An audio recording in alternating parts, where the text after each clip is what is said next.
So మళ్ళీ Sunday వచ్చేసింది. Sunday అంటే నాన్ వెజ్ లేకుండా సండే అసలు గడిచేదే లేదు అసలు అనమాట. సో ఈ రోజు కూడా చికెన్ అనమాట. సో చికెన్ లో ప్రతిసారి ఒకటేలాగా ఎందుకని చెప్పేసి ఈ రోజు ఇంకొక కొంచెం వెరైటీగా ట్రై చేశాను. అదే chicken pulao with fry piece అనమాట. సో చికెన్ పులావ్ అయితే నేను స్టార్ట్ చేసేసాను. ఫస్ట్ ఆయిల్ వేసేసి మసాలా దినుసులు అన్నీ వేసుకొని కొంచెం కొత్తిమీర పుదీనా వేసేసుకొని దాని తర్వాత పచ్చిమిర్చి ఆనియన్స్ వేసుకొని బాగా గోలిన తర్వాత మనం మ్యారినేట్ చేసుకున్న చికెన్ కూడా వేసి చికెన్ కొంచెం ఉడికిన తర్వాత వాటర్ వేసుకొని వాటర్ బాయిల్ అవ్వగానే రైస్ వేసేసుకొని పక్కన మూత పెట్టేసి పక్కన పెట్టుకోవాలి.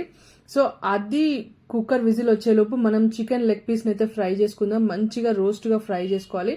ఒక సైడ్ చికెన్ ఫ్రై అవుతుండనే ఇంకోసారి మన పులావ్ అయితే రెడీ అయిపోయింది. సో చికెన్ చూడండి ఎంత బాగా ఫ్రై అయిపోయిందో. అసలు ఆ చికెన్ ఉన్ను ఆ పులావ్ పెట్టుకొని తింటే మాత్రం సూపర్ ఉందండి. టేస్ట్ మాత్రం చాలా బాగుంది, అద్దరిపోయింది.